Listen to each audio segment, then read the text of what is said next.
Lihat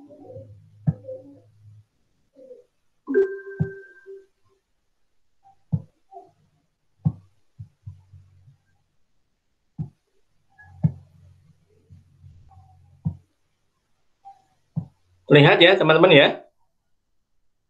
Terlihat, Pak. Baik, kita buka dulu kuliah kita. Bismillahirrahmanirrahim. Assalamualaikum warahmatullahi wabarakatuh.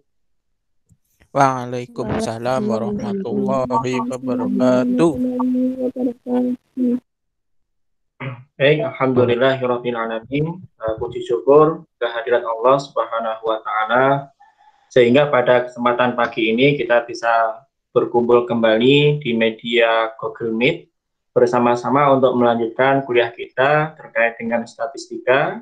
Mudah-mudahan semuanya dalam kondisi sehat walafiat, sehingga semua aktivitas kita dalam kehidupan kita sehari-hari bisa kita laksanakan dengan baik dan hasilnya tentunya lebih maksimal. Baik, untuk mengawali kegiatan kita di pagi hari ini, sama-sama kita awali dengan berdoa. Berdoa dipersilahkan. Bismillahirrahmanirrahim. Berdoa selesai. Baik, teman-teman sekalian, untuk hari ini kita akan mempelajari materi baru, ya. Materi sudah saya upload di Bismart, dan tadi sudah saya sampaikan ada perbaikan sedikit agar lebih mudah dipahami. Dan video juga sudah ada, tapi saya hidden dulu, ya, karena ada perubahan sedikit, nanti saya akan perbaiki lagi, atau mungkin hasil rekaman ini bisa juga diupload nanti ya. Nah, nanti misalkan kok suaranya tiba-tiba kurang jelas, nanti saya disampaikan ya. Biasanya ketika saya ngobrol, saya menerangkan tanpa sadar, terkadang itu jaringannya tiba-tiba ngedor. Nah, nanti saya di WA saja. Nah, terkait dengan materi pertama, yaitu estimasi parameter. Jadi, apa itu estimasi? Jadi, estimasi itu adalah perkiraan atau taksiran, ya. Sedangkan yang diestimasi itu tentunya adalah parameter dari populasi. Karena populasi itu kan jumlahnya banyak, ya. Kita kemungkinan mempunyai kelemahan dari energi atau tenaga, biaya, dan juga waktu, maka kita mengambil datanya itu kita sampling, tidak semuanya. Nah, dari data sampel itu kita gunakan sebagai estimator untuk melihat berapa nilai parameter dari populasi, ya.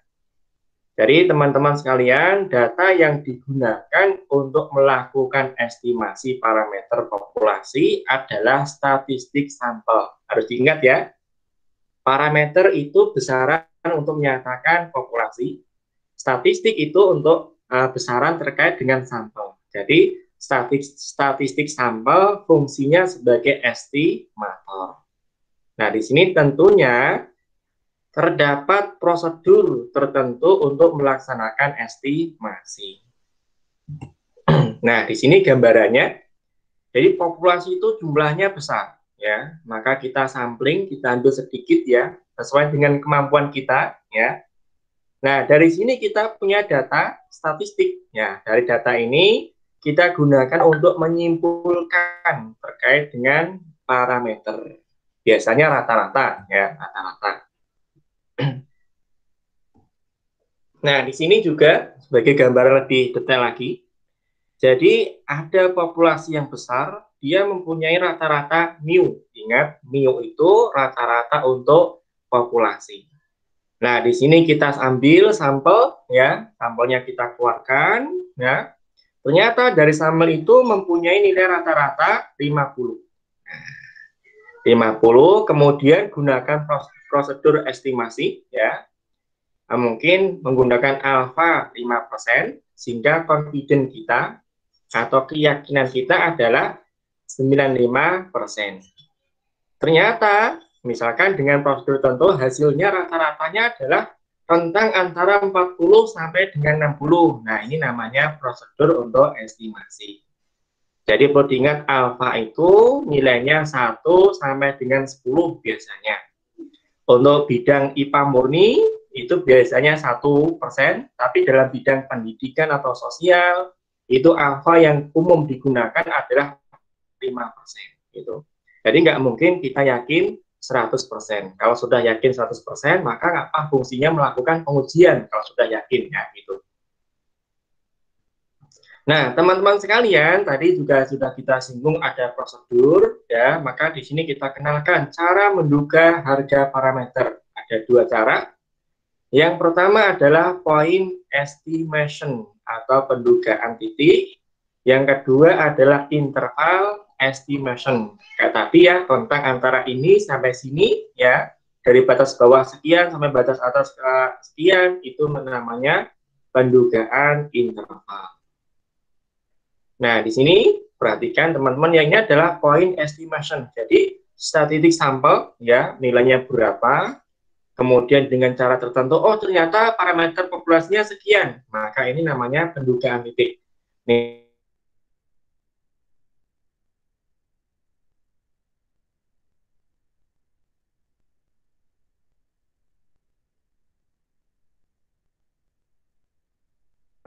tidak dalam interval.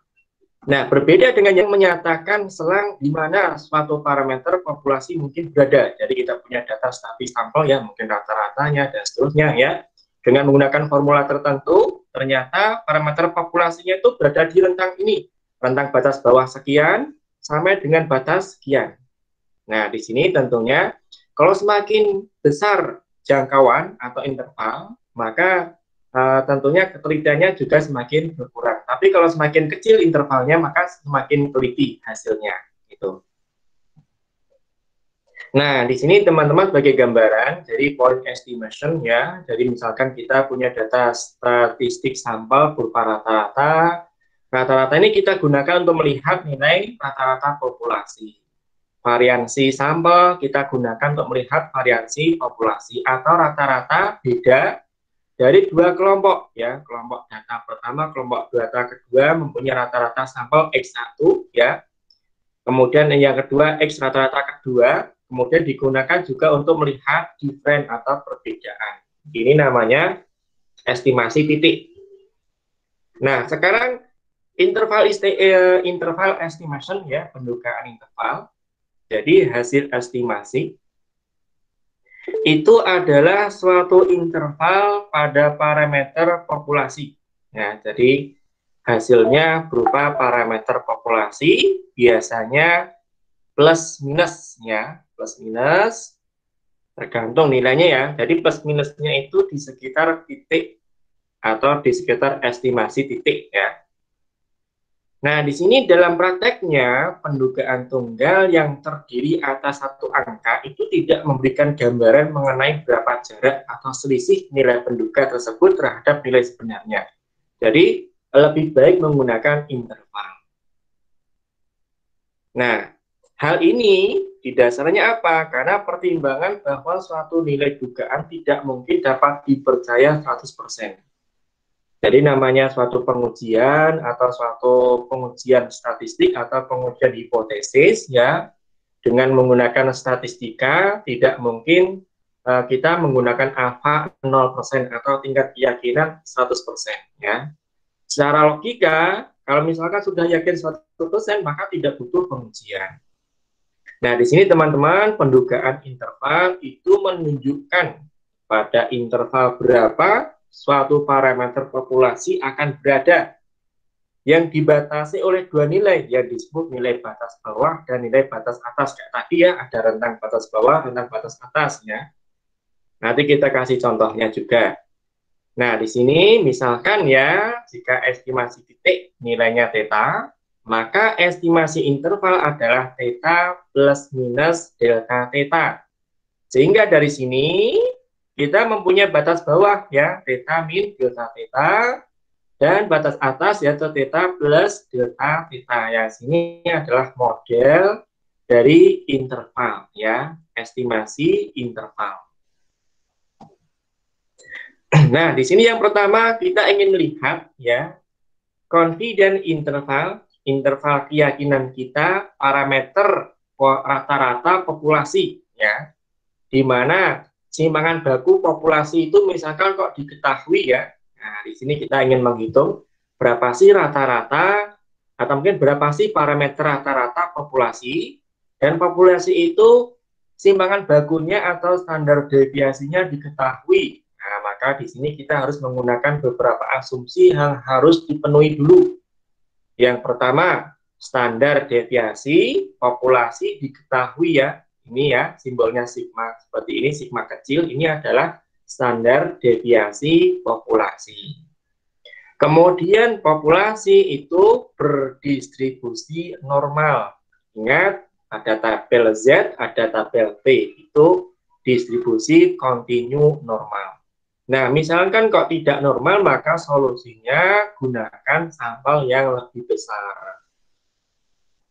Nah, di sini ketika kasus seperti ini ya, maka estimasi confidence interval dengan menggunakan distribusi normal Z. Jadi ini nanti nilainya ya, jadi kita sudah punya nilai rata-rata sampel ya. Simpangan baku dari populasi diketahui, maka nilai parameter rata-rata dari populasi itu batas bawahnya yang sini sebelah kiri, batas atas sebelah kanan, atau nilai batas kirinya adalah rata-rata sampel dikurangi Z alfa per 2 ya, atau setengah alfa, dikali simpangan baku dibagi akar N. Ini batas bawah, batas atas juga ini cuma tandanya plus ya, jadi rata-rata sampel berapa ditambah Z setengah alfa, jadi nilai Z-nya berapa ketika peluangnya setengah alfa ya, dikali sigma per akar N, sigma simpangan baku ya dibagi dengan akar N, N-nya adalah jumlah sampelnya berapa. Jadi nanti ingat ya, Z itu dari, mungkin secara logika itu bisa min tak hingga sampai positif tak hingga, tetapi kita biasanya menggunakan tentang min 4 sampai positif 4 atau min 3 sampai dengan positif 3 ya. Ingat ya, kalau alfa itu terkait dengan peluang. Peluang itu 0 sampai dengan 1. Nah ini. Kemudian yang kedua, misalkan kita ingin menghitung nilai parameter rata-rata populasi, mu ya, tapi simpangan bakunya tidak diketahui. Nah, yang kita punya cuma sampel ya, sampel. Asumsinya pertama, standar deviasi populasi tidak diketahui ya. Namun standar deviasi sampel diketahui, ketentuannya sampelnya lebih dari 30 ya. Kemudian distribusi populasi itu normal, jika tidak normal, maka solusinya sampelnya ditambahkan agar lebih besar. Maka estimasi confidence interval masih dengan menggunakan distribusi normal Z ya. Jadi nilai rata-rata nanti ya, batas bawahnya sekian, batas atasnya sekian ya. Cuma di sini yang tadinya adalah sigma, ini ganti S saja ya. Simpangan baku punyanya sampel ya, rata-rata sampel kurangi Z setengah alfa kali simpangan baku dibagi akar N, yang batas atas adalah rata-rata sampel ditambah dengan Z setengah alfa dikali dengan simpangan baku dibagi dengan akar N. Ini adalah untuk menghitung nilai parameter populasi ketika simpangan baku populasi itu tidak diketahui. Yang diketahui cuma S-nya atau standar deviasi dari sampel. Gampang ini ya. Kemudian berikutnya, kita masih ingin menghitung nilai parameter populasi, tetapi sigmanya masih tidak diketahui ya, belum diketahui juga. Dan di sini asumsinya pertama, standar deviasi populasi tidak diketahui, namun standar deviasi sampel diketahui. Populasinya normal, jumlah sampel N kurang dari 30. Kalau yang tadi N-nya lebih dari sama dengan 30, ini sampel kecil. Maka gunakanlah distribusi T. Jadi estimasi confidence intervalnya nanti menggunakan distribusi T ya. Nilainya ini ya, mu batas bawahnya X rata-rata sampel min T setengah alfa derajat kebebasan N-1 ya, dikali simpangan baku sampel dibagi akar N. Yang batas atas X rata-rata sampel ditambah T ya, T berapa nanti ketika peluangnya alfa per 2 dengan derajat kebebasan N-1. N itu jumlah sampel, jadi derajat kebebasan juga mempengaruhi ya, dikali simpangan baku dibagi akar N. Nanti kita kasih contoh. Nah, di sini tadi sudah kita singgung beberapa istilah ya.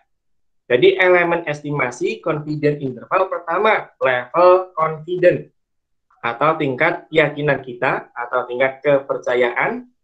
Jadi kepercayaan dalam interval yang berisi parameter populasi yang tidak diketahui berapa persen kita yakin istilahnya. Kemudian presisi atau jangkauan, kedekatan para parameter yang tidak diketahui ya. Kemudian biaya. Biaya ini biasanya kita perhitungkan juga. Kenapa? Karena terkait dengan ukuran sampel. Nah, di sini teman-teman sekalian, jadi level confidence, jadi tingkat keyakinan kita berapa, itu adalah 1 min alfa, ya, dikali dengan 100%, ya. Jadi, misalkan alfanya 5%, maka kita keyakinannya adalah 95%. Kalau alfanya 10%, maka yakin kita adalah 90%. Kalau alfanya 1%, ya, berarti kita yakin 99%, hasilnya seperti itu. Ya, tadi, jadi nilai peluangnya berapa ya, kita yakinnya di sini ketika dibuat keyakinan ya, entah itu pakai yang model pertama ya, sigmanya diketahui ya, kemudian jumlah sampelnya juga banyak ya, hasilnya berapa ketika dibuat peluang, ya nilainya adalah mungkin 95%, ketika alfanya adalah 5%. Bisa juga 10%, maka yakin kita dari peluang ini ya adalah 90% atau 1%. Jadi ini hasil yakin kita berapa ya, tergantung dari alfa. Nah, di sini contohnya kita ambil, karena tadi kan ada tabel distribusi Z, ada juga distribusi T ya. Kita kasih contoh confidence interval untuk Z ya. Misalkan alfanya 1%, maka interval yakin kita adalah 99%. Nah, di sini teman-teman gunakan aja tabel Z ya. Z dari min 2,575 sampai dengan Z positif 2,575. Nah, nanti peluangnya ya kalau menggunakan Z yang dulu sudah pernah kita ajarkan. Jadi peluang berapa ya, atau C ketika Z-nya 2,575 ya, dikurangi C ketika Z-nya adalah negatif 2,575. Nanti hasilnya kurang lebih 0,99 ya. Ini kan bentuknya persen ya. Itu. Kemudian kalau 95% juga sama. Z-nya itu adalah plus minus 1,96. Ketika 90% maka Z-nya plus minus 1,645. Kalau 80% maka Z-nya adalah plus minus 1,28. Jadi ini menggunakan tabel interval dari Z ya. Melihatnya Z positif berapa nilainya, dikurangi Z negatif berapa nilainya, nanti hasilnya nilainya adalah ini ya, 99% atau 95%, 90% atau 80%. Ini. Nah, yang tadi kemudian terkait dengan margin error, jadi plus minusnya itu istilahnya adalah margin error. Itu nilainya rumusnya kita simbolkan E sama dengan Z sigma akar N. Seperti ini ya intinya ya. Jadi nilai plus minusnya atau ini ya, di sini itu adalah errornya. Apakah Z-nya alfa per 2 atau T-nya ya, T bisa juga ya, tapi yang jelas plus minus itu menunjukkan error ya, batas kesalahannya. Nah, tadi yang distribusi Z, nah sekarang distribusi T, ingat ya, distribusi T itu terkait dengan jumlah sampelnya berapa, degree of freedom-nya berapa, atau derajat kebebasan ada semua di F, ada yang di B, ada yang NU, ya, ada yang P, itu simbol untuk derajat kebebasan. Nilainya N-1, ya, sama dengan 2, ya. Alfa, misalkan di sini ya, karena alfa tadi kan menggunakan setengah alfa juga ya, jadi yang T ini kan alfa per 2 ya, yang Z juga alfa per 2, maka di sini misalkan alfanya adalah 0,1 ya, 0,1 alfanya ya, 0,1 atau istilahnya itu alfa 10% ya, 10%. Maka nilainya 0,1 gitu. Kalau alfa per 2 jadinya berapa? Setengahnya ini 0,05. Maka di sini Yang ujung kanan alfa per 2 adalah 0,05, yang ujung kiri juga sama, nantinya adalah 0,05.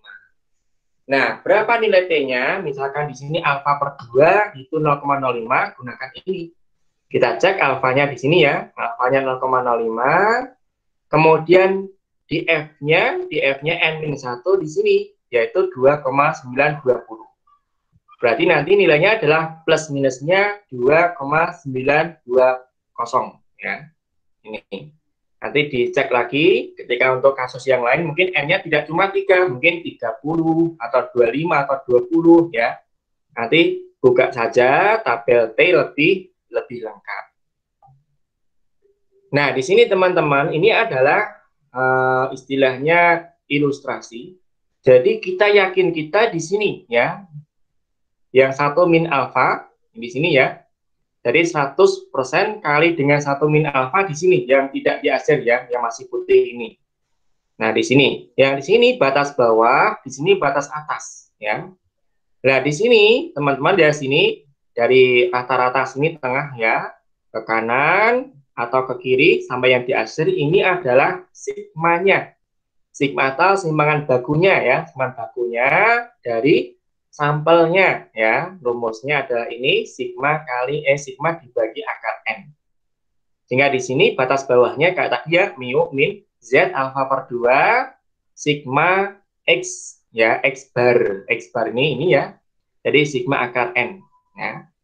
Sehingga nanti jadi di sini adalah kita mengetahui nilai rata-rata ya, rata-rata sini dasarnya adalah statistik dari rata-rata sampel di sini. Jadi yang di sini dari sini sama sini nilainya adalah 100 kali 1 min alfa persen. Dari interval terbentuk ya berisi rata-rata dari parameter yang ingin diketahui. Bukan 100 kali alfa. Jadi beda ya. Nah, ini ya. Nah, berikutnya teman-teman terkait dengan presisi atau keyakinan kita ya, presisi ketepatan juga. Jadi perlu diketahui faktor yang mempengaruhi besar interval. Pertama adalah variansi data.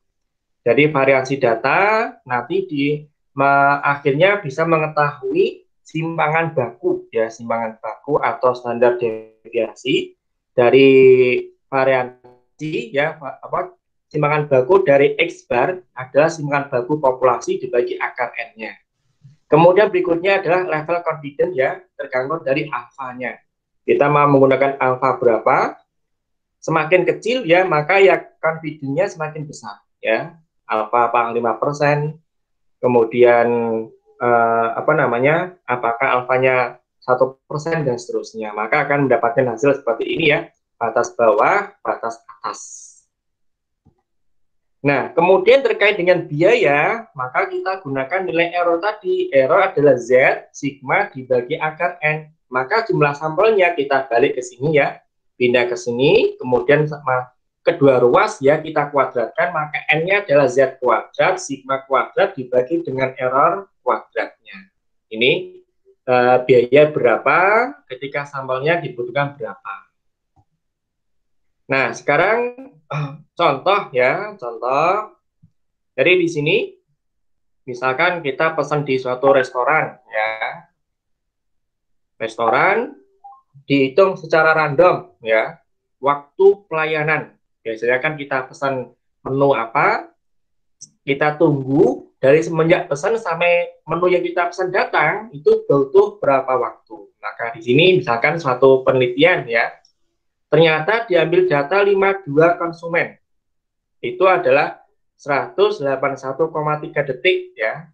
Jadi mereka masing-masing pesan itu rata-rata ini mungkin ketika dibuat menit ya 3 menit ya, 3 menitan sudah datang menunya. Kemudian jika standar deviasi dari semua layanan ya, artinya apa? Populasi ya. Itu 82,2 detik ya. Ini adalah standar deviasi atau sigmanya. Sekarang ini pertanyaannya, berapa estimasi min atau rata populasi untuk tingkat kepercayaan 95% ya di sini. Maka karena di sini pertama N-nya lebih dari 30, ya, maka kita gunakan Z nanti ya, distribusi Z. Kemudian rata-rata sampel 181 diketahui. Kemudian standar deviasi dari populasi, ya, ini kan semua layanan ya, berarti populasi ya 82, ya. Tinggal kita masukkan di sini. Ingat yang Z tadi, artinya Z adalah 95% ya, dibuka di sini yang tadi 95%. Nah, di sini plus minusnya adalah 1,96 ya, di sini 1,96.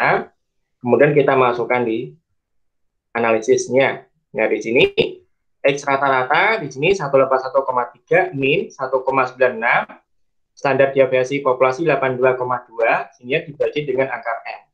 Yang atas juga sama, cuma beda tanda positif. Setelah dihitung, ketemunya adalah 158,96 ya mungkin ya, ini agak. Nah, ini 158,96 sampai dengan 203,64. Jadi itu adalah nilai batasan parameter rata-rata untuk populasi. Ketika simpangan baku populasi diketahui, N-nya juga lebih dari 30, maka gunakan distribusi Z. Ini. Kemudian contoh kedua, misalkan sampel random, N-nya 25, ingat ini N-nya 25, kurang dari 30, pasti gunakan distribusi T. Ternyata rata-ratanya 50, standar deviasinya 8, jadi N-nya 25, ternyata rata-ratanya 50, ya. Ini artinya statistik rata-rata, kemudian statistik standar deviasi 8. Nah, di sini berapa estimasi confidence interval alfa 5% atau keyakinan kita adalah 95% untuk mu. Maka gunakan rumus ini ya.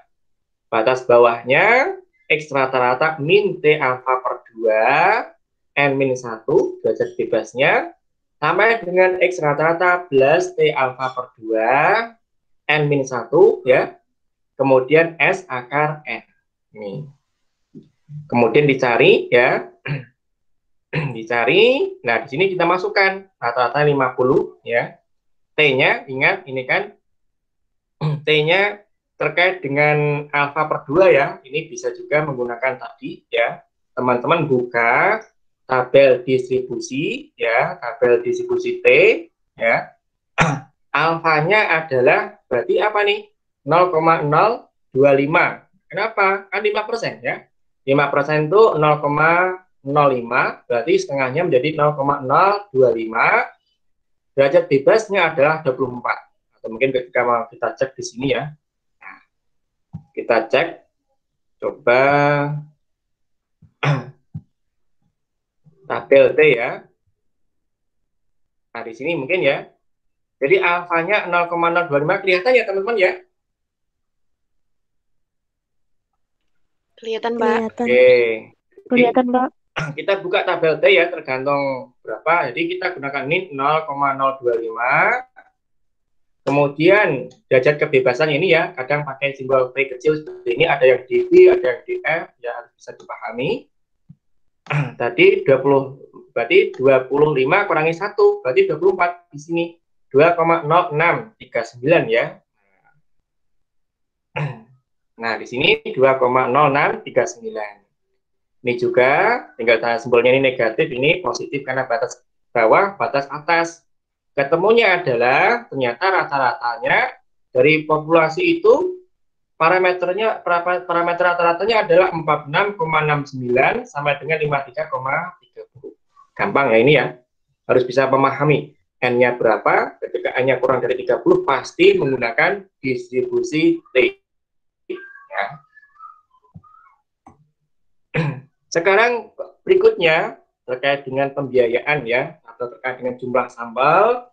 Misalkan berapa ukuran sampel yang dibutuhkan untuk mencapai keyakinan 90% kebenaran dalam plus minus 5, artinya margin error-nya 5.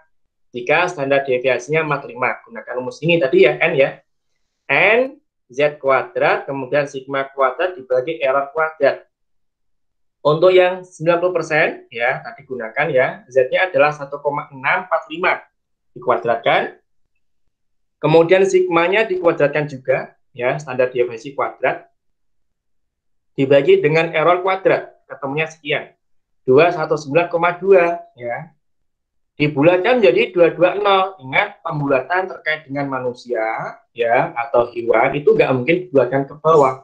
Harus dibulatkan ke atas. Tidak mungkin ada, misalkan perbandingan laki-laki dengan perempuan, ya, itu misalkan 2,3, ya. Kemudian berapa jumlah laki-lakinya? Mungkin jumlah laki-lakinya adalah 3,2. Tidak mungkin pasti dibuatkan menjadi 4. Itu. Berbeda ketika hitungan terkait dengan besaran fenomena alam, ya, fisika, biologi, ya, atau pengukuran, ya. Nah, selanjutnya teman-teman, sekarang kita ingin mencoba untuk estimasi parameter ragam. Ingat, ragam atau variansi, ya. Variansi itu adalah kuadrat dari simpangan baku atau simpangan baku akar dari variansi. Ya, ini adalah kita flashback atau kembali sekilas dari materi statistik deskriptif, ya. Nah, di sini ada rumus, ya. C kuadrat N-1 S kuadrat dibagi sigma kuadrat. Nah, nanti terkait dengan C square atau C kuadrat, derajat kebebasannya adalah N-1, ya. N-1. Nah, di sini rumusnya apa? Jadi kita misalkan ingin menghitung variansi, ya, variansi dari populasi, ya, sigma kuadrat itu square apa, ya, sampai dengan N-1, ya, juga sama kali S kuadrat atau variansi dari sampel dibagi C square, ya, 1 min alfa per 2. Nah, di sini misalkan kok ini kita akar, ini juga kita akar, maka menjadi besaran atau parameter simpangan baku. Itu. Yang perlu ingat ya, derajat kebebasan N-1. Sebagai contoh, misalkan di sini, ya, dari 10 siswa di SMX nilainya di sini, ya, nilai verifikasinya dari 46,6, 46,1 dan seterusnya sampai dengan 46. Hitunglah dengan menggunakan interval confidence alfa 5% atau keyakinan kita 95% bagi ragam tersebut. Nah, intinya menghitung ragam. Maka rumusnya tadi, masih ingat, ya, rumusnya adalah ini, rumusnya N-nya gampang, ya, tinggal masukkan N-nya kan 10, ya, kurangi 1 nanti, ya. Jadi, di sini kita lihat alfa per 2, maka menjadi 0,025. Karena 5%, ya, atau 0,05, ketika dibagi 2 menjadi 0,025. Ini. Kemudian, gunakan tabel C square, ya, C square. Mungkin di sini kita cek, ya. Kita cek. Tabel C square. Nah, ini, ya.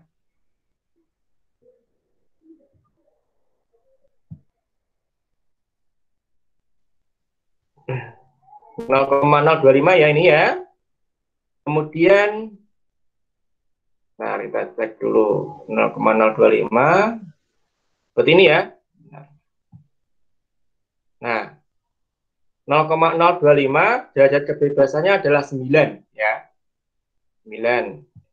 Maka di sini 0,025 alfanya di sini, ya. Kebebasannya adalah di sini 2,262, ya. Oh, sorry, ini masih T, ya. Bukan C. Kita cari yang C square. Nah, ini 0,025. Ini belum ada alfanya, ya. Maka kita teruskan. Nah, di sini 0,025 derajat kebebasan 9. Set, ketemunya adalah di sini 19,023. Nah, ini, ya. 19,023, kemudian yang 1 min alfanya, ya, 1 min alfa per 2 0,975. 0,975, Mas, berarti masih ke kanannya. Nah, 0,975 di sini, ya. Red. Nah, ketemunya 2,7. Tinggal dimasukkan. Nah, rumusnya ini tadi, ya, N-1, kemudian S atau istilahnya S kuadrat, ya, dari rumusnya ini kan. S kuadrat atau variansinya, jadi teman-teman harus menghitung juga. Ini simpangan bakunya berapa atau variansinya berapa, ya, setelah dihitung. dengan rumus yang statistika deskriptif yang dulu, ketemunya 0,286. Masukkan saja, ternyata hasilnya adalah 0,135 sampai dengan 0,953. Ini adalah variasi dari data ini, ya. Variasi ini kemudian disimpulkan untuk populasi. Jadi populasi variasinya berada di rentang 0,135 sampai dengan 0,953. Gampang ya, ini materi pertama, ya. Jadi terkait dengan pengujian estimasi. Estimasi rata-rata ketika sigmanya atau sigma bakunya diketahui atau tidak, kemudian ketika sampelnya kurang dari 30, kemudian estimasi untuk ragam. Nah, di sini misalkan kok kita akar dari 0,135, kemudian ini juga menjadi sigma saja, ini akar dari 0,953, maka ini menjadi besaran simpangan baku untuk populasi. Gitu. Mudah-mudahan bisa dipahami. Nanti kita kasih latihan juga. Sekarang kita materi berikutnya adalah uji hipotesis. Oke. Pengujian hipotesis. Jadi pertama sebagai pendahuluan, ya. Jadi hipotesis statistik ini adalah suatu anggapan atau pernyataan yang mungkin benar atau tidak mengenai satu populasi atau lebih. Dalam hipotesis statistik ada dua, ada H0, hipotesis nul, ya, atau hipotesis alternatif simbolnya H1 atau HA. Nah, di sini hipotesis nul itu apa? Yaitu hipotesis yang akan diuji kebenarannya. Sedangkan hipotesis alternatif adalah hipotesis yang akan diterima jika hipotesis nol ditolak. Jadi hipotesis berdasarkan data, bukan berdasarkan kajian teori. Gitu. Nah, di sini sebagai contoh teman-teman sekalian, H0, misalkan kita gunakan ada dua kelas yang kita lihat, ya. Bunyinya gini, tidak terdapat perbedaan rata-rata kelas A dengan kelas B, atau simbol matematisnya adalah mu A sama dengan mu B. Jadi kalau rata-ratanya sama, artinya apa? Tidak terdapat perbedaan. Bisa juga misalkan ini kok tidak diterima, ya, maka alternatifnya kita menerima yang sini, ya. Apa? Yaitu terdapat perbedaan. Jadi antara HO dan HA ini saling berkebalikan, ya. Jadi terdapat perbedaan rata-rata kelas A dengan kelas B atau simbol matematisnya mu A tidak sama dengan mu B. Nanti bentuk yang lain banyak, ya. Mungkin ini sama dengan, ini mungkin kurang atau lebih, dan seterusnya. Ini juga simbol dari matematis untuk suatu pernyataan. Jadi boleh teman-teman menggunakan bunyinya kayak simbol seperti ini saja, atau menggunakan kata-kata itu juga boleh, ya. Nah, berikutnya terkait dengan bentuk pengujian suatu hipotesis, itu ada dua, ya, uji dua sisi atau uji satu sisi atau uji dua ujung sama satu ujung. Ada ujung kanan, ujung kiri yang dulu kita sampaikan. Itu sudah kita singgung, ya, tidak boleh dilupakan, ya. Bahkan sampai dengan ketika teman-teman skripsi harus tahu, ya. Misalkan gini, kita kasih contoh uji dua sisi atau uji dua ujung, ya. Jika rumusan, ini kata kuncinya teman-teman, jika rumusan hipotesis alternatifnya, jadi HA-nya atau H1-nya, itu terdapat tanda tidak sama dengan, ya, tidak sama dengan, ya, itu pasti ujinya adalah uji dua sisi atau uji dua ujung. Misalkan ini, ya, rata-ratanya 4,15, ini rata-ratanya tidak 4,15, ya. Mungkin ketika dibahasakan secara pernyataan, kan ini, ya, HO, rata-rata skor TOEFL kelas A adalah 415, mu A 415. Yang alternatifnya, rata-rata skor TOEFL kelas A tidak 415, ya, atau mu A tidak sama dengan 415. Jadi boleh pakai pernyataan, boleh pakai simbol matematis. Tapi mungkin lebih baik digabungkan, ya, biar lebih paham, ya. Nah, masih terkait dengan uji dua sisi dari teman-teman, misalkan ini, ya. Jadi terkait dengan alfa, jadi ini Ini distribusinya normal, ini N dalam kurung 0,1. Maksudnya gini, ini adalah distribusi normal dengan rata-rata berada di nilai 0. Ya, 0. Simpangan bakunya ya plus minus 1. Ya, ini yang ke kiri juga min 1, ke kanan positif 1. Nah, alfanya, karena ujinya dua sisi, maka alfanya bagi dua. Ada sisi kanan nilainya alfa per 2, sisi kiri juga alfa per 2. Nah, di sini, ini tentunya alfa per 2 ya, alfa per 2 sisi kanan, artinya apa? 1 dikurangi alfa di sini, maka ketemu Z-nya di sini ya. Jadi, nilai total dari distribusinya ini adalah 1 ya. Sedangkan peluang di sini ada ujung kanan, ujung kiri ini juga sama ya. Jadi jika dua ujung atau dua sisi, maka peluang daerah tersebut 2 kali peluang kurang dari negatif Z alfa per 2. Jadi ini ya. Jadi peluangnya berapa nilainya? Karena kebanyakan teman-teman tabel distribusi untuk Z itu adalah tabel distribusi bawah. Jadi dari kiri ke kanan, Z-nya berapa, peluangnya berapa. Kalau misalnya diketahui seperti ini, berapa peluangnya? Maka ya 2 kali peluang yang sebelah kiri. Jadi ini simbol ketika H alternatifnya atau H1-nya atau H-nya itu ada tanda sama dengan, ada tanda tidak sama dengan, maka ujinya uji dua sisi. Nah, di sini perhatikan teman-teman, ketika nilai Z hitung, ya, nilai Z kita hitung itu berada di rentang sini yang tengah, yang tidak diakhir, maka H0-nya diterima. Jadi acceptance region ya, di sini, maka daerahnya diterima, H0-nya diterima. Ketika Z hitungnya berada di sebelah kiri kurang dari negatif Z alfa per 2 atau lebih dari Z alfa per 2, maka dia berada di wilayah yang namanya critical region ya. Artinya apa?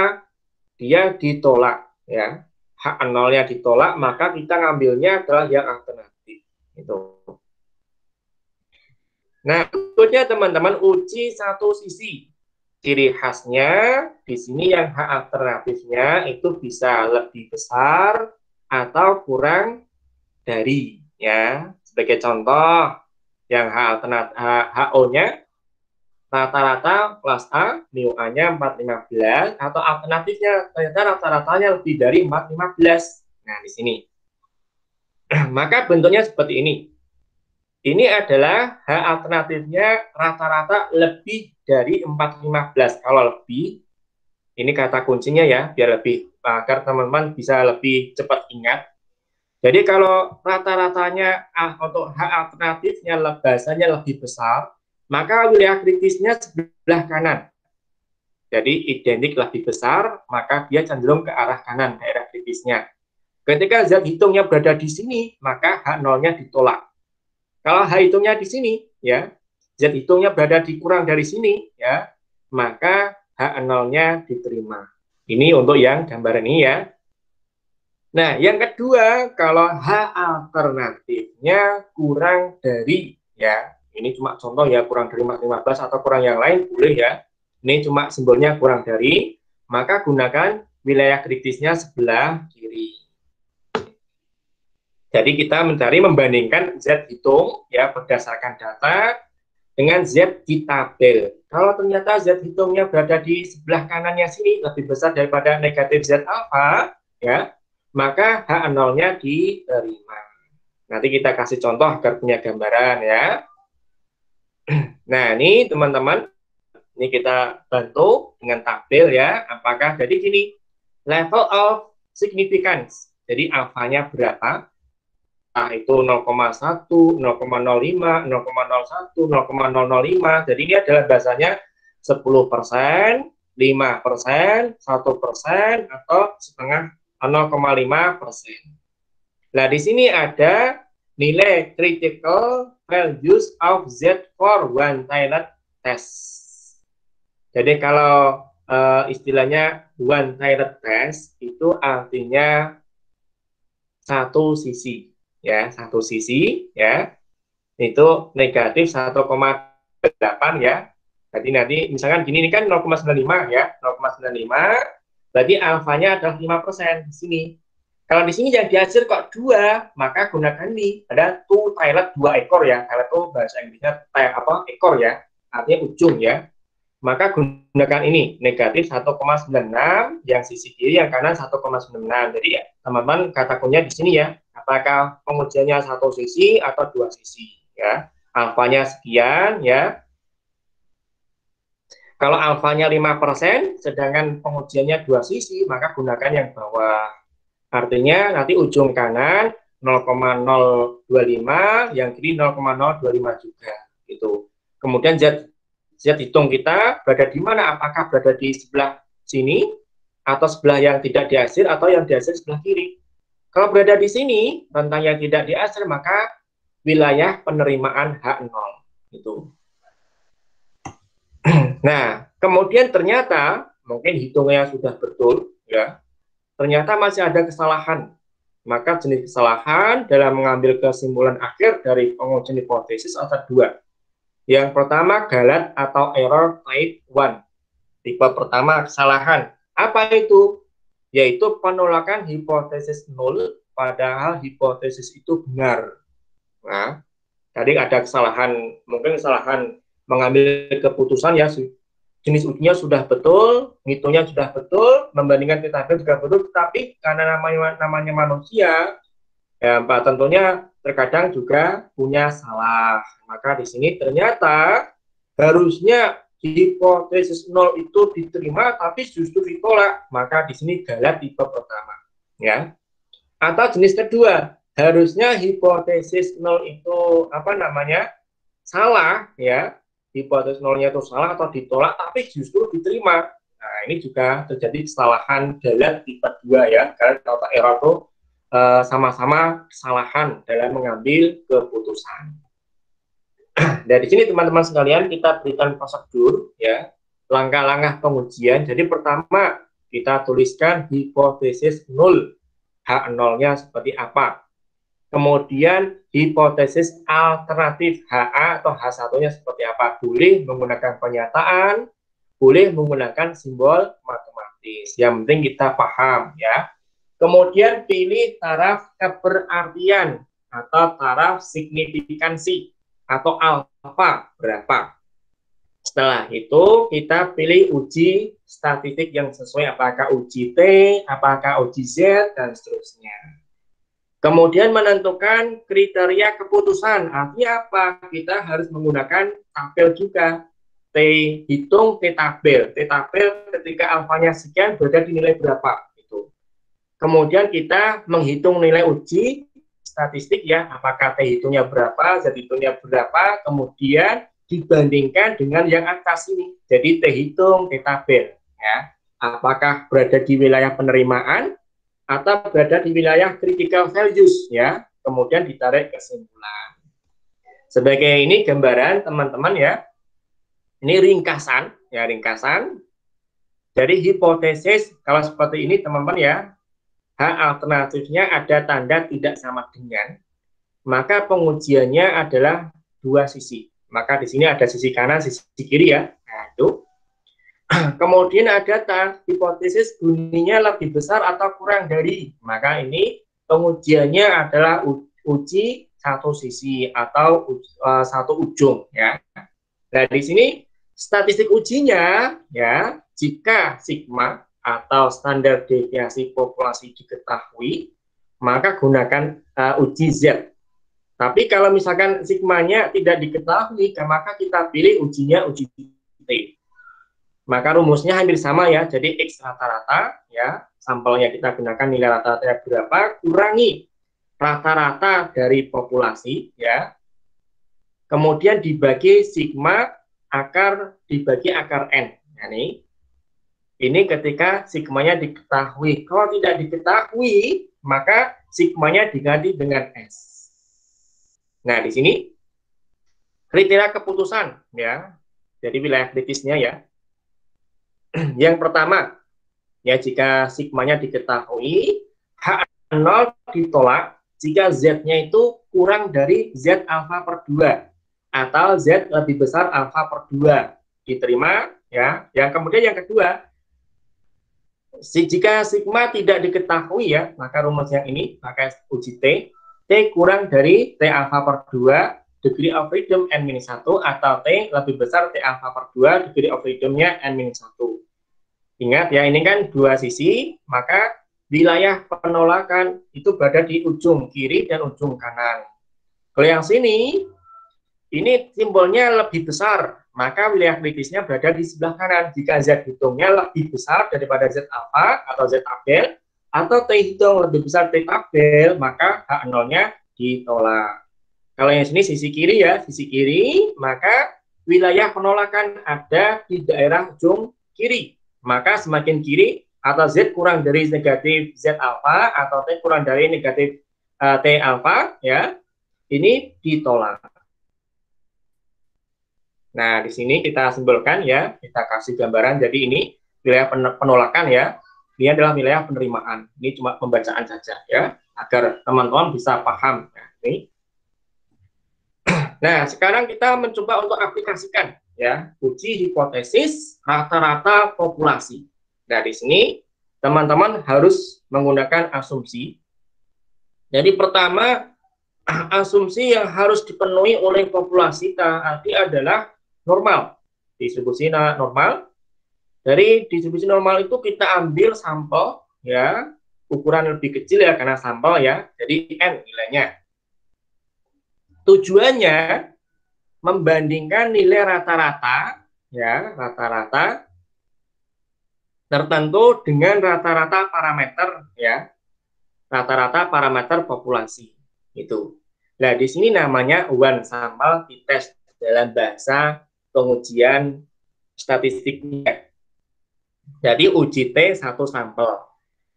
Jadi misalkan gini, populasi ini mempunyai rata-rata 75. Kemudian kita ambil sampel lebih kecil mungkin 25 ya. 25. Kemudian kita cari rata-ratanya, ternyata rata-ratanya adalah 80 ya. Apakah ada perbedaan rata-rata antara sampel yang kita ambil ini dengan nilai rata-rata yang di populasi ini, 80 sama 75. Nah ini, itu namanya bentuk pengujiannya, itu adalah one sample t-test. Nah di sini teman-teman, ini adalah penjelasan dari tabel, ya pengujian dua arah, maka H alternatifnya simbolnya tidak sama dengan hipotesis satu arah, maka simbolnya kurang dari atau lebih besar. Ya, kalau variansi dari populasi diketahui, maka Z hitungnya menggunakan pengujiannya adalah Z hitung. Ya. Kemudian, bentar ya teman-teman, ada sponsor nih. Pak, habiskan bakminya. Oh ya boleh, habiskan aja. Oke, kita teruskan. Jadi, Z hitung itu rumusnya digunakan ketika variansi atau keseimbangan baku populasi diketahui. Kalau tidak diketahui menggunakan nilai T, ya, uji T. T hitung, Z hitung, nanti kita bandingkan dengan tabel. Nah, setelah itu, teman-teman, ini adalah penjelasan. Jadi, teman-teman nggak usah bingung, ya. Boleh menggunakan ketentuan yang atas ini atau yang bawah, atau ini sebenarnya penjelasan dari yang sini ya. Ini cuma tadi ini saya bahasakan agar teman-teman betul-betul memahami. Jadi yang pertama H1, H alternatifnya ketika kurang dari ya, maka penolakannya adalah di dalam sebelah sini ya, sebelah kiri ya. Sebelah kiri ini, atau ketika kita menggunakan, ingat T itu kaitannya dengan nilai peluang ya. Jadi di sini ada peluangnya berapa. Tapi teman-teman boleh memilih salah satu, menggunakan atas ini juga boleh, menggunakan yang bawah ini juga boleh, bebas ya. Jadi misalkan menggunakan yang kita ambil contoh yang sini ya. Yang sini. Oke, sebentar ya, ada sponsor dulu.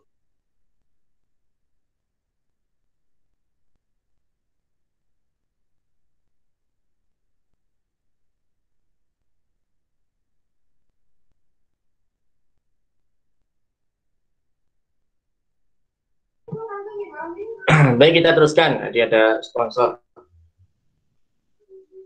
Jadi kita kembali ke sini dulu ya. Hak alternatif ini pengujian satu sisi ketika rata-ratanya kurang dari rata-rata sekian ya.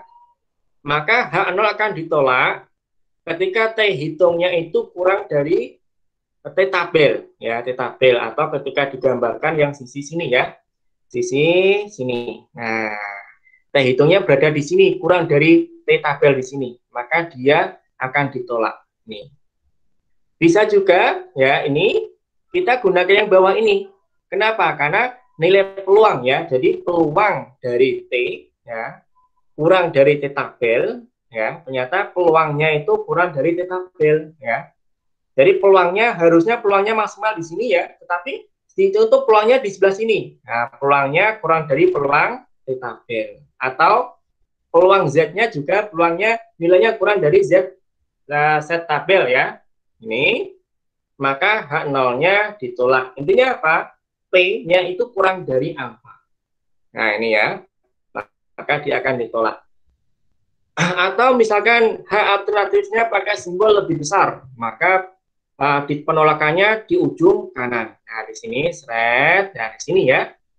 Z hitung atau T hitungnya lebih besar daripada T tabel atau Z tabel ini. Nah, kalau kita gunakan konsep peluang juga sama ya. Jadi peluang dari peluang T-nya itu lebih besar daripada T hitung. Ya, nih. Kalau di sini ya, sini peluangnya. Padahal peluang maksimal di sini ternyata dihitung peluangnya lebih besar sampai di sini. Nah, maka istilahnya tolak H0 ya. Jadi di sini peluang ya, peluangnya itu T ketika T lebih besar daripada T hitung ya, atau peluang dari Z lebih besar daripada Z hitung juga ya, maka akan ditolak ketika peluangnya itu kurang dari alfa ini. Kemudian bisa juga kalau misalkan kasus yang ketiga ya, ini adalah simbolnya pengujiannya dua sisi ya, dua sisi, maka dia ada di ujung kiri, ujung kanan. Peluangnya juga sama ya, ketika peluangnya berada di sini ya, kurang dari sini atau peluangnya lebih besar daripada di sini ya, maka dia akan berada di wilayah penerimaan. Gitu. Jadi tetap ya peluangnya dibandingkan dengan alfa semuanya ya, kalau dua ujung berarti pembandingnya alfa per 2. Apakah berada di wilayah penerimaan atau berada di wilayah penolakan itu. Baru ditarik kesimpulan. Nah, di sini contohnya ya misalkan gini. Sampel penelitian menunjukkan 100 kematian rata-rata adalah 71,8 tahun. Jadi ada sampel itu diambil 100 ya. 100 orang ternyata rata-rata meninggal itu usianya adalah 71,8 tahun. Simpangan bakunya 8,9 ya. Lakukan pengujian hipotesis untuk mengetahui apakah rata-rata usia mereka itu lebih dari 70.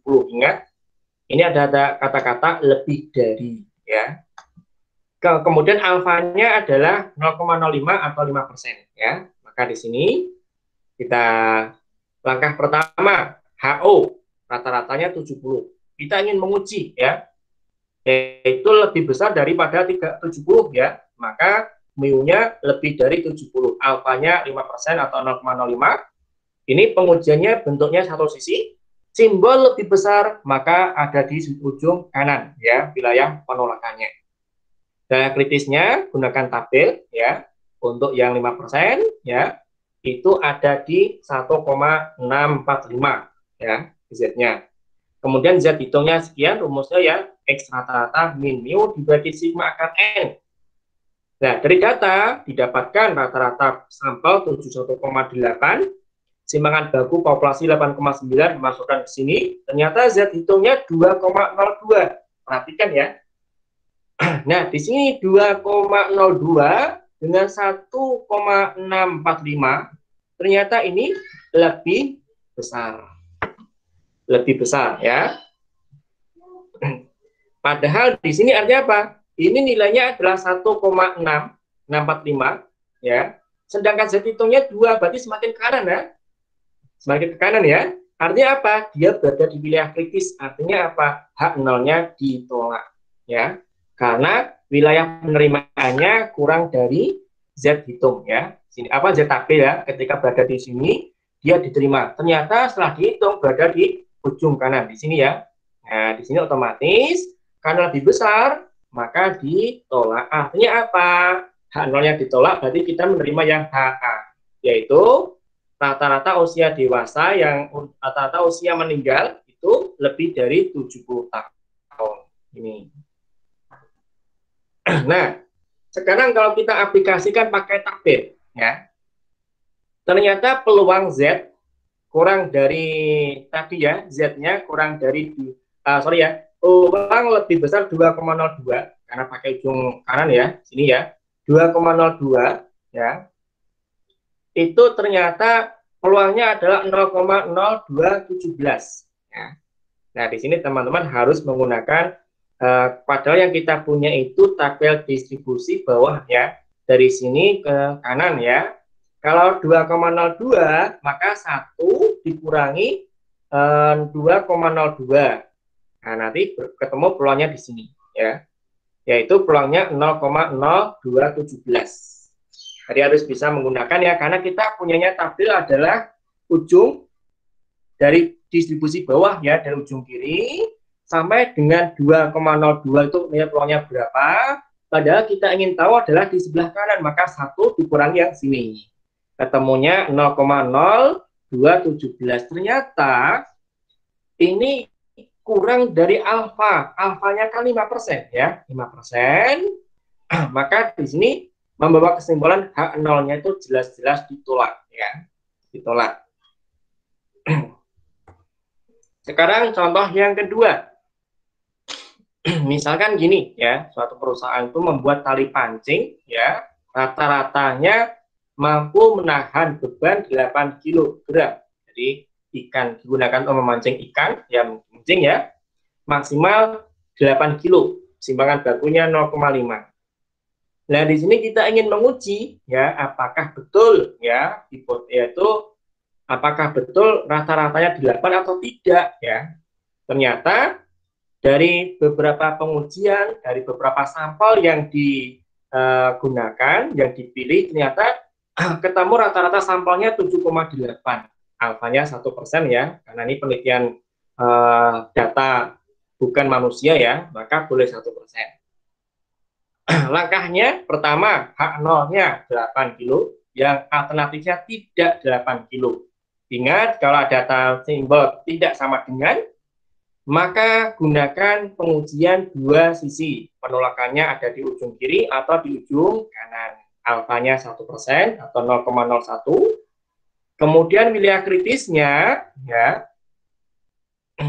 itu adalah negatif, jadi di sini ya, negatif 2,575 atau lebih dari 2,575. Itu wilayah kritisnya. Jadi menggunakan tabel yang sebelumnya tadi ya, tabel Z atau tabel T ya, harus paham ya.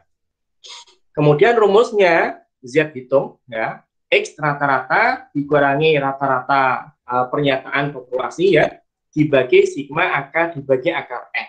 Dari data X rata-ratanya 7,8 dikurangi pernyataan rata-rata populasi adalah 8 ya, kurangi 8 dibagi simpangan bakunya ya, simpangan bakunya itu adalah 0,5 ya, 0,5 dibagi dengan akar N. Ini salah dikit ya, ini 0,5 ya, 0,5 dibagi dengan akar N. Jadi tolong teman-teman ini diingat ada kesalahan dikit mengetikkan ya, ini bukan 8,5 tetapi 0,5.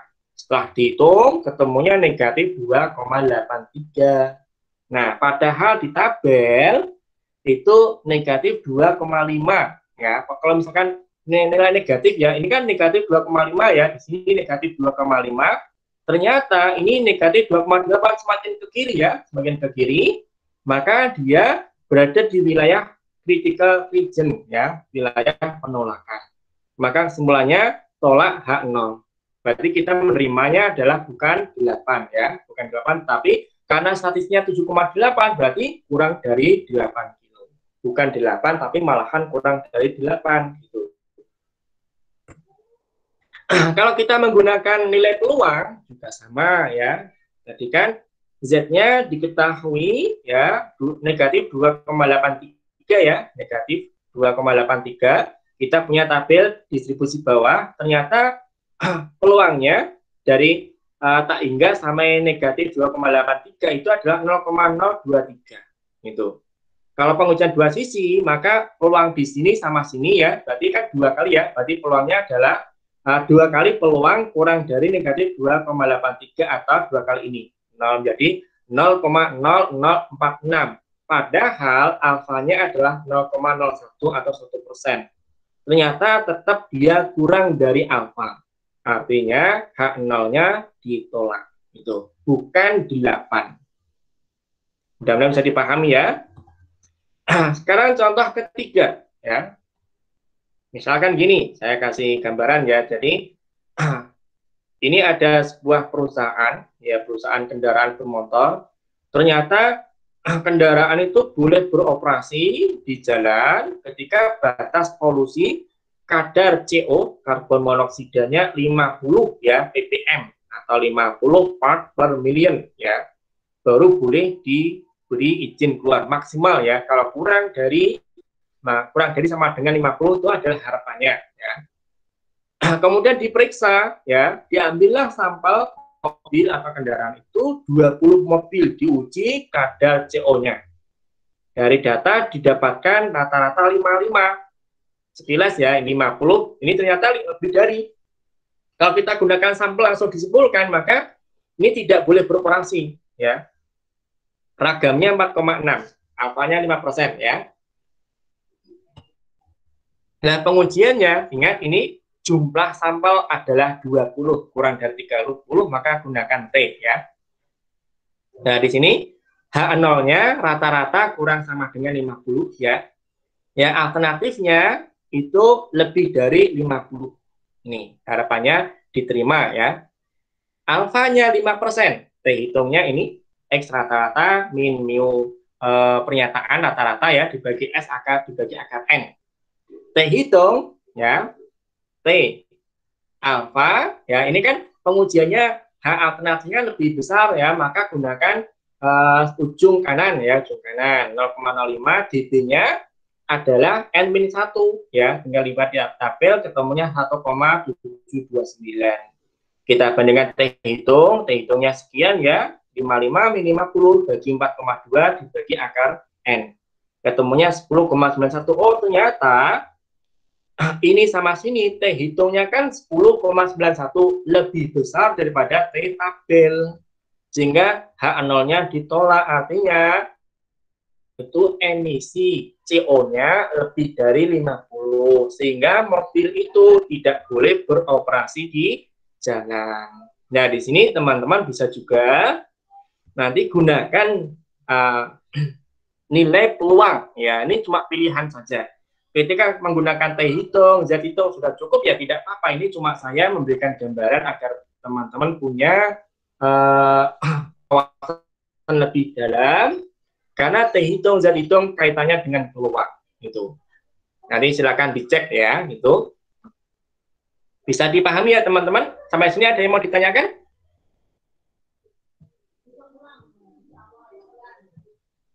Belum, Pak. Halo teman-teman? Bisa diikuti ya? Masih bisa. Masih bisa, Pak. Oke, kita kasih tambahan lagi ya. Ingat yang tadi itu adalah pengujian satu sampel. Satu sampel dari suatu populasi. Itu. Nah, sekarang dalam prakteknya itu kita biasanya tidak cuma satu sampel. Lebih dari satu, kadang dua, kadang tiga. Misalkan teman-teman dalam pengujian pengambil data skripsi ya, membandingkan metode pembelajaran A dengan B. Nah, itu menggunakan dua sampel. Nah, di sini pengujian hipotesis dua sampel saling bebas, kelas A, kelas B. Misalkan ya, tetap yang harus dipenuhi pertama, distribusi normal kedua sampel. Jadi bentuk pengujian rata-rata, apakah rata-rata sampel 1 sama atau berbeda dengan nilai rata-rata sampel 2? Maka bentuk pengujian ini namanya independent sample t-test. Tetap jenisnya uji tes, jadi uji beda. Jadi bunyinya H0-nya tidak terdapat perbedaan nilai rata-rata kelas 1 dengan rata-rata kelas 2. Ya, atau mungkin kelas 7A ini 7B. Nah, ini. Nah, di sini ringkasannya, teman-teman, tidak usah kaget ya, ini gampang juga kok. Jadi intinya, yang sini adalah pengujian. Ini adalah ada simbol tidak sama dengan. Ini simbol pengujian dua sisi, ya. Yang sini lebih besar atau apa namanya lebih besar atau kurang, ini pengujian dua sisi, ya. Kalau satu sisi ya, kalau dua sisi maka alfanya bagi 2. Yang ujung kiri, ujung kanan itu wilayah penolakan, ya. Kalau yang lebih besar maka dia akan ditolak ketika Z itu lebih besar daripada Z alfa atau Z tabel. Kalau kurang maka berada di ujung kiri atau Z-nya kurang dari Z tabel, negatif Z tabel ya, karena di kiri ya. Nah di sini misalkan simpangan baku kedua kelas itu diketahui ya, maka ujinya adalah uji Z. Z rata-rata kelas pertama, min rata-rata kelas kedua, ini min DO, ini terkadang disimbolkan ya, misalkan diketahui selisihnya berapa. Tapi misalkan ujinya sama, maka misalkan gini ya, rata-rata kedua kelas sama, rata-rata kedua kelas tidak sama ya, maka di sini kalau misalnya sama atau tidak ya, itu maka di sini 0. Ya, 0 ya. Karena rata-rata min 1, min 2 dianggap sama ya, maka di sini dikeluarkan 0 ya. 0 dibagi akar simpangan baku ya, kuadrat atau variasi kelas pertama dibagi n ditambah variasi kelas kedua dibagi m. Jadi ini jumlah sampel kelas pertama berjumlah n, sampel kelas kedua jumlahnya n. Ini. Dari sini ini Z hitungnya, nanti bandingkan dengan Z tabelnya, apakah bentuknya pengujiannya dua sisi, satu sisi, ya, ujung kanan atau ujung kiri. Nah, kemudian kasus kedua, sama bentuknya ya, pengujian dua sisi, satu sisi, ya, ujung kanan, ujung kiri, ya, diasumsikan simpangan baku populasi itu tidak diketahui, tapi diasumsikan simpangan bakunya sama. Nah, ini ya. Maka pengujiannya adalah uji T, ya, X rata-rata pertama, kurang rata-rata kedua, min DO-nya. Misalkan diketahui, kalau tidak diketahui, ini 0 ya nilainya ya, nilai 0 dibagi dengan akar, ini adalah SP kuadrat, atau simpangan baku gabungan, ya, dikali 1/n plus 1/n. Ini. Nah, SP kuadratnya ini ya, N min 1, simpangan baku sampel pertama, kuadrat ditambah M min 1 simpangan baku kedua kuadrat atau variasi pertama, variasi kedua dibagi dengan N plus M min 2 di sini. Kemudian wilayah penerimaan atau penolakan kita berpedoman pada di sini adalah kritis ya. Kalau berada di sebelah ujung kiri, ujung kanan, kalau kurang dari tabel ini ya kita tolak ya. Ini ya. Kalau T ya ingat T itu kaitannya dengan degree of freedom. Degree of freedom-nya adalah N plus M min 2 ya, N plus M min 2 ya semuanya ya. Kemudian kasus berikutnya misalkan kedua sampel itu nilai simpangan baku populasi tidak diketahui, tapi diasumsikan nilainya tidak sama, maka ujinya seperti ini ya, tetap ujinya uji T ya. Rumusnya rata-rata pertama min rata-rata kedua min DO ya dibagi akar variasi kedua ya bagi N ditambah variasi pertama bagi N ditambah variasi kedua bagi M. Dengan derajat kebebasan ini ya, jadi variasi pertama bagi N ditambah variasi kedua bagi M dikuadratkan dibagi dengan variasi pertama bagi N ya kuadrat ya, ini masih ada kurang dikit ya, ini ya. Nah, ini variasi pertama bagi N kuadrat dibagi M min 1 plus variasi kedua bagi M bagi lagi M per 1. Ini kuadrat juga ya, kuadrat ya. Nah ini pembacaan daerah kritisnya. Kalau berada di daerah kritis, maka H0-nya itu harus ditolak. Nah, sebagai contoh, teman-teman sekalian, ada dua buah perusahaan A dan B. Dia menguji terkait dengan produk kertas karton ya. Yang paling bagus mana? Nah, diambillah masing-masing itu 10 lembar ya, diukur berapa beban yang mampu ditanggung tanpa merusak karton. Nah, itu untuk melihat kualitas kertas karton dari dua buah perusahaan. Mungkin kalau dalam bahasa pendidikan nih, kelas A, metode A, kelas B, metode pembelajaran B, nilainya sekian. Nah, apakah ada perbedaan antara kelas A dan kelas B? Kalau di sini kasusnya ada perusahaan A sama perusahaan B, apakah dalam menghasilkan kertas karton itu kualitasnya sama atau tidak? Jadi, ujinya independen sampel test, fungsinya melihat ada tidaknya perbedaan. Gitu. Di sini perintahnya hitunglah rataan rata dari sampel ini, ragamnya juga, ya ujilah karton produksi mana lebih kuat, ya artinya apa rata-rata lebih bagus mana, ya asumsinya ragam kedua populasi berbeda, gunakan taraf nyata alfa 10%. Nah, di sini langkahnya teman-teman. Jadi kita menghitung rata-rata kelompok pertama atau perusahaan pertama. Jadi 30 plus 35 dan seterusnya plus 40 bagi 10 ya. Dari sini ini jumlahkan semua dari rata-ratanya, yang sini juga sama, jumlahkan bagi 10 ya. Teman-teman sekian. Kemudian cari variansinya. Ini statistik deskriptif ya, variansi dari sampel. Jadi N kali sigma XI kuadrat min sigma XI dikuadratkan dibagi N kali N-1. Ketemunya 106,9. Yang kelompok dua juga sama ya, jumlahkan semua bagi N ya, ketemu rata-rata kelompok kedua 56,5. Kemudian variansinya rumusnya sama, tinggal dimasukkan saja, ketemunya 66,94. Nah, di sini hipotesisnya pertama mu1 sama dengan mu2, artinya apa? Kualitas perusahaan A dalam menghasilkan kertas karton sama dengan kualitas B ya, sama dengan perusahaan B dalam menghasilkan kualitas kertas karton. Yang versusnya H1-nya tidak sama dengan, maka bentuk seperti ini pengujiannya adalah dua sisi.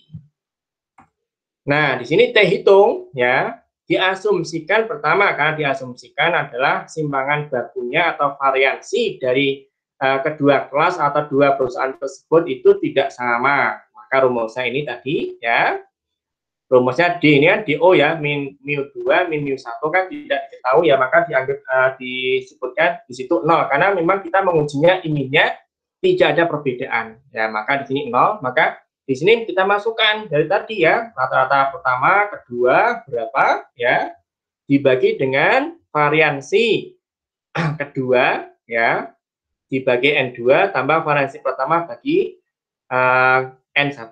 Dimasukkan semua, ketemu 3,36. Kemudian derajat kebebasan rumusnya variansi pertama bagi N1 ditambah variansi kedua bagi N2 ya, jumlah sampelnya. Kemudian ini dikuadratkan dalam kurung ya, dikuadratkan dibagi dengan variansi pertama bagi jumlahnya berapa kuadrat min N1 min 1 ditambah variansi kedua bagi N2 kuadrat ya, dibagi dengan N2 min 1. Maka di sini tinggal dimasukkan saja ya, mungkin dimasukkan saja satu persatu ya. Ketemunya adalah 17,10 ya. Ini ada selang sedikit ya. Harusnya kan tadi kan jumlah sampelnya masing-masing 10 ya, ini harusnya 10 min 1. Ini kurang dikit ya, 10 min 1. Oh, udah benar ya, ini sudah ada pembagian nih, kurang ini ya di bawahnya ya. Jadi variansi pertama ya, itu kan 10,34 ya. Kita kuadratkan dibagi dengan N-nya 10 dikuadrat dibagi dengan N1 min 1 kan 10 min 1 ya, ketemu 9 ya. 9 ditambah dengan yang ini, yang 2 juga sama ya. Dihitung ketemunya 17,10 atau dibuatkan 17. Ini adalah degree of freedom-nya. Maka di sini kita cari ya. Ternyata daerah kritis untuk alfa 10% atau 0,1 itu adalah 1,8 1,74 ya, pakai dengan tabel T. Sedangkan jadi degree of freedom-nya ini ya, kemudian dibandingkan ya, jadi T hitungnya adalah yang sini ya, 3,36, sedangkan T tabelnya adalah 1,740. Alfanya 5% ya, 5%. Kemudian degree of freedom-nya adalah 17 ya, di sini. Nah, di sini karena ini pengujiannya adalah dua sisi ya, alfanya kan 10% tadi ya. 10% bagi 2, maka sisi kanan sisi kiri masing-masing 5%. Nah, di sini ketemunya 1,740 ya. Bandingkan saja. Ternyata ini sama sini kan ini 1,7, ini artinya apa? Sama sini ya. Artinya ini lebih besar T hitungnya ya, T hitungnya lebih besar daripada T tabel. Nah, maka di sini jelas ya ditolak H0-nya. Itu. Jadi kalau kita menggunakan gambar grafik, ini kan 1,740 ya, sedangkan T hitungnya semakin ke kanan ya, semakin ke kanan, maka jelas H0-nya ditolak. Artinya ada perbedaan kedua perusahaan dalam menghasilkan kertas karton. Kemudian berikutnya, teman-teman, masih satu lagi ya. Jadi misalkan ini adalah ujinya, sampelnya namanya berpasangan. Mungkin sampel pertama, sampel kedua itu berpasangan. Kalau sampel pertama hilang, sampel kedua kok ada, tidak bisa di pengujian. Namanya itu adalah uji T berpasangan, atau dalam bahasa pengujiannya adalah parity test. Gitu. Nah, di sini misalkan gini, data pretest sama post test ya. Data pretest sama post test kan dari sampel yang sama ya. Mungkin siswa pertama diambil data pretest, diambil lagi data post test. Nah, itu bisa juga dimasukkan dalam pengujiannya uji T berpasangan. Bisa juga yang lain. Nah, bagaimana pengujiannya? Sama persis ya, ada hipotesis pengujian dua sisi, satu sisi ya, apakah ujung kanan, apakah ujung kiri ya. Statistik ujinya adalah T hitung sama dengan W rata-rata dibagi simpangan baku W ya, dibagi akar N. Darah kritis ketika pengujian dua sisi, maka ujung kanan kiri ya, keduanya itu adalah kritis ya. Ingat kalau dua sisi itu alfanya bagi 2 ya, bagi 2. Jadi T kurang dari T tabel, T lebih besar daripada T tabel ya, artinya darah yang ditolak. Kalau satu sisi ini lebih besar, maka ujung kanan, maka T alfa, T hitung harus lebih besar daripada T alfa, maka H0-nya ditolak. Ke kiri, maka ujung kiri ya, negatif ya. Yang WI adalah X1 min X2 atau selisih dari kedua data. SW simpangan baku ya. Nah, biasanya gini, pasangan satu, data pertama, data kedua, mungkin pretest, ini post test, ini tinggi anak, ini tinggi ayah, gitu. Nanti ketemu W1 dan seterusnya. Nah, di sini contoh, kita ingin melihat ada nggak perbedaan antara tinggi anak dengan tinggi ayah.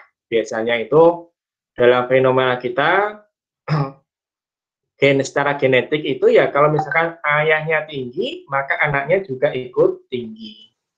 Nah, di sini kita punya data, misalkan teman-teman, tinggi anaknya simbolnya X, tinggi ayah adalah Y. Nah, W-nya, W adalah data pertama kurangi data kedua. Jadi X min Y, ini 158 kurangi 161 ketemu negatif 3. Kemudian dipakai Excel, di drag ketemu sekian, ya. Kemudian nanti dijumlahkan sama dengan sum kurung buka di blok sini ya, di drag ketemu 8. Yang W kuadrat juga sama ya, sama dengan min 3 dikuadratkan ketemu 9, ditarik ke bawah, ini juga ditarik ke sini, ketemu jumlahnya 106. Nah, bagaimana pengujiannya? Tadi memang tabel pertama ini ya, X dan Y saja ya, ini cuma tabel bantu karena datanya berpasangan, nah seperti itu. Nah, di sini hipotesisnya teman-teman, rata-rata sampel ya, rata-rata dari W adalah 0. Kenapa? Artinya apa? Rata-rata dari X dan rata-rata EY itu adalah sama. artinya tidak ada perbedaan. Yang H1-nya ini simbolnya tidak sama dengan, ya. Nah, di sini kita hitung rata-ratanya, ya. Ini kan ketemunya 8, ya. 8 ada 10, berarti 8 bagi 10 ketemu rata-rata W-nya 0,8. Simpangan baku SB rumusnya ini ya, akar sigma XI kuadrat min sigma XI, ya, dikuadratkan dibagi N, bagi lagi N-1. Ketemunya akar dari 11,07. Nah, sekarang T hitung rumusnya adalah W, ya, W rata-rata bagi SB bagi akar N. Masukkan 0,8 dibagi akar dari ini ya. SB-nya kan akar dari 11,07 ya. Nah, ini akar dari 11,7 dibagi akar N lagi ya. Berarti akar besar ya, beli akar besar. Ini 11,07 bagi 10. Ketemunya 0,762. Di sini. Sedangkan T tabelnya, ingat alfa per 2 ya. Alfa per 2, 5% berarti ketika T-nya itu 0,025, sedangkan N-nya ada 10, kurangi 1 ada 9. Ketemunya negatif 2,26 di sini ya. Negatif 2,26 atau positif 2,26. Sedangkan nilainya 0,7. 0,7. 0,7 berada di sini. Ya. Karena di sini positif 2,26, ini negatif 2,26. Sedangkan T hitungnya 0,7, berarti di daerah sini ya. Daerah sini, maka berada di wilayah penerimaan. Sehingga apa? Pada taraf signifikansi 5% tidak ada perbedaan antara tinggi anak pertama dan ayah. Gitu. Baik, ini jadi kita sudah mempelajari pertama estimasi parameter rata-rata populasi dan juga estimasi parameter ragam atau variansi dari populasi juga, dan juga estimasi parameter simpangan baku populasi. Kemudian pengujian hipotesis ada 3. Pertama, uji hipotesis 1 sampel, 2 sampel, ya. Kemudian uji sampel berpasangan.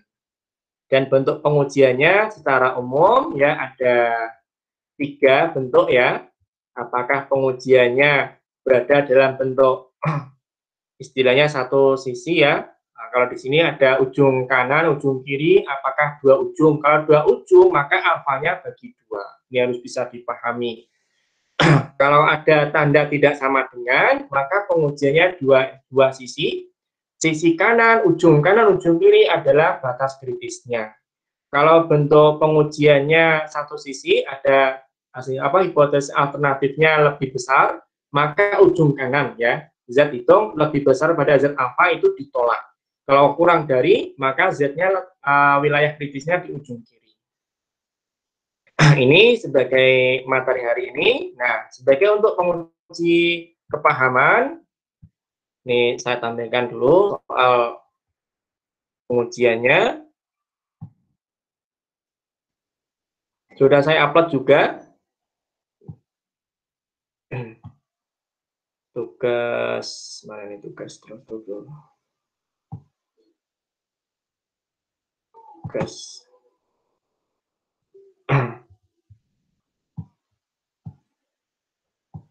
Oke, tugasnya ini ya, kelihatan ya teman-teman ya? Kelihatan, Pak. Halo teman-teman? Kelihatan, Mbak. Oke, Kelihatan, Pak. ini sesuai yang oke. Jadi pertama estimasi parameter rata-rata, ragam, dan juga mungkin standar deviasi.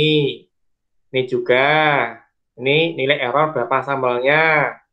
Ini one sample t-test. Ini independent sample t-test. Yang ketiga uji berpasangan.